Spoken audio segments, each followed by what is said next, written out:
with nature and what scientist or group is going to be able to develop the gauge by which you set up that system? Well, you can look at it from, here's a very oversimplified example, but it gets the point across very easily.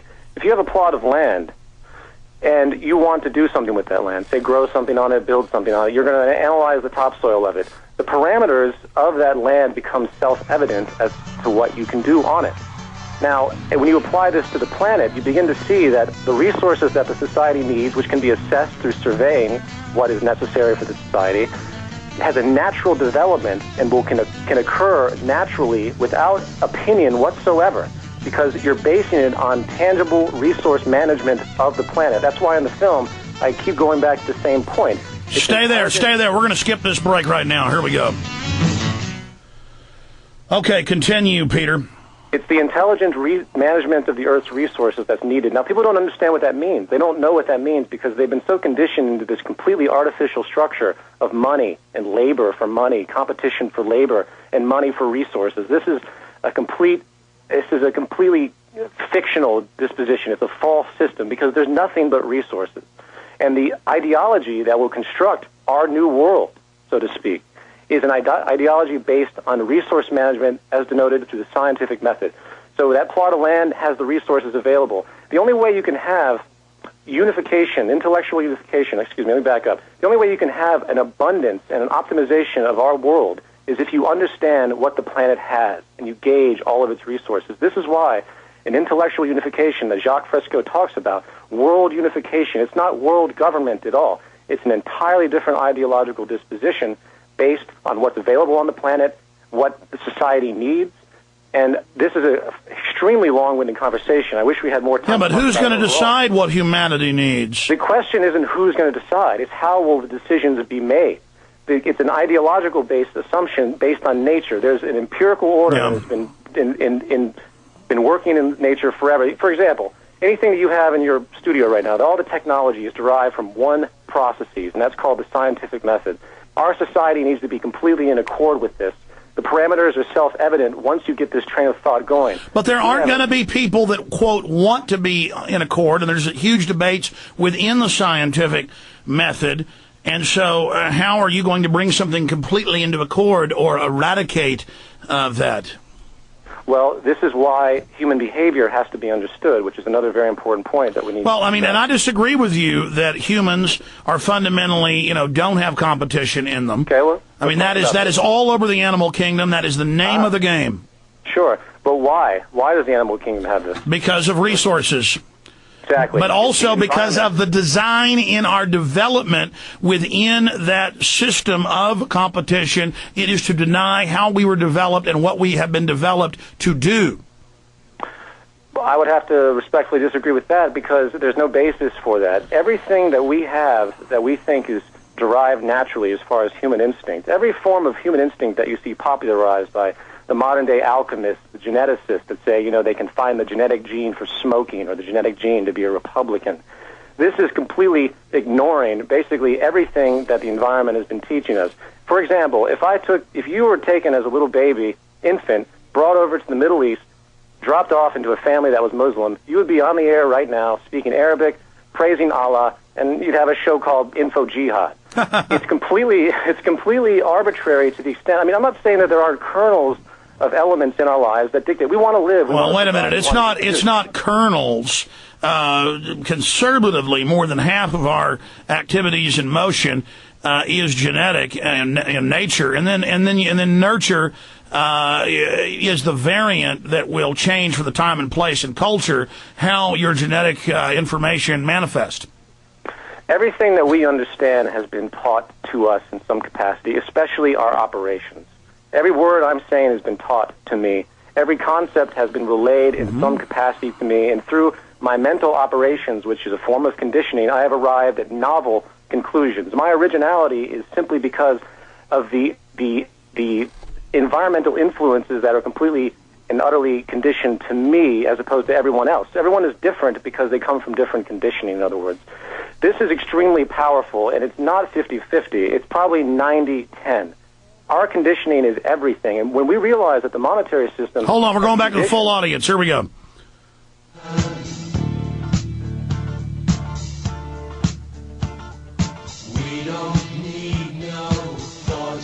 Talking to the creator of Zeitgeist 1 and now Zeitgeist 2 Addendum, Peter Joseph. Peter, I fundamentally, and we were just discussing this for the internet audience only when we skipped that break, we're back to the full audience now.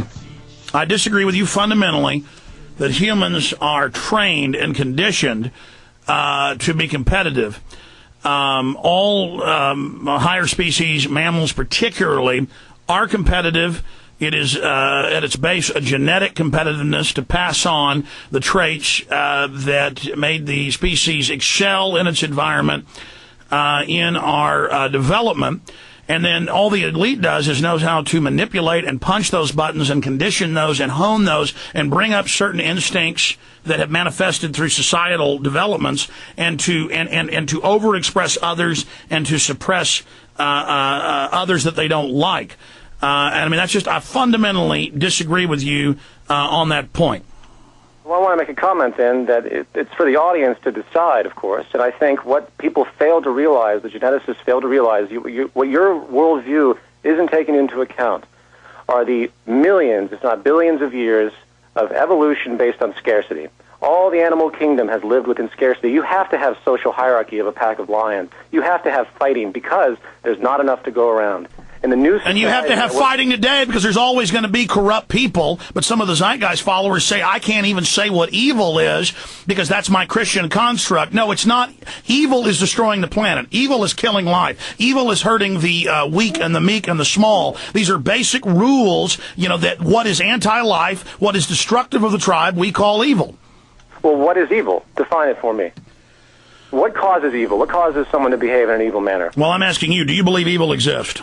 Absolutely not, because based on the definition of evil, it's basically a religious connotation. It doesn't mean anything. It's an empty distinction. If I was to redefine it, I'd say evil would be aberrant behavior.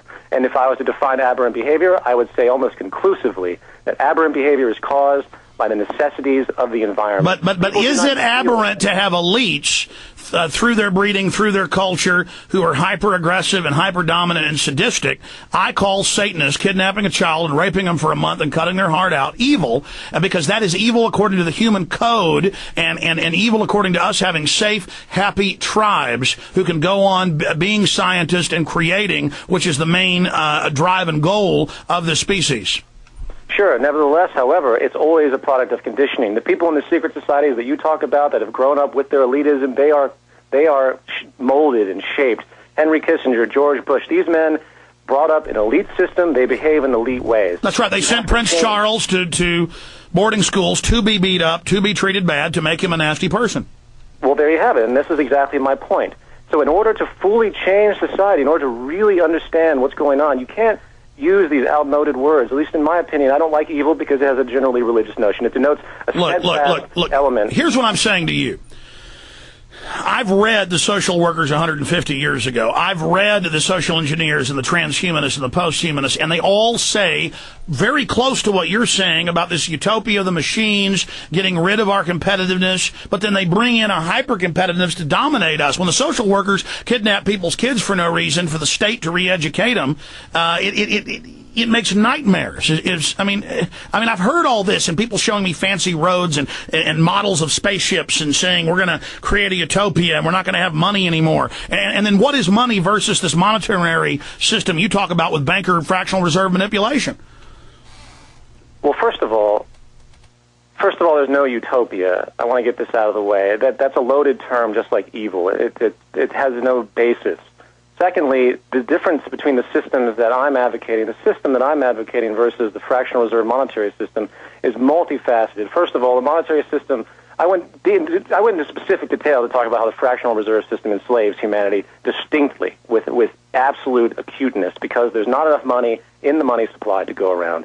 Let's assume that there was. Yeah, but you're saying it's a system failing. They designed it to consolidate power. It is succeeding according to their aims. You're saying, and your experts are saying, society is going to fail, so we'll have a new, better system or a shot at it. But to them, the drug war, any of it, it's not failing. It is succeeding, and they want to create a collapse to bring in more social engineering and their utopia.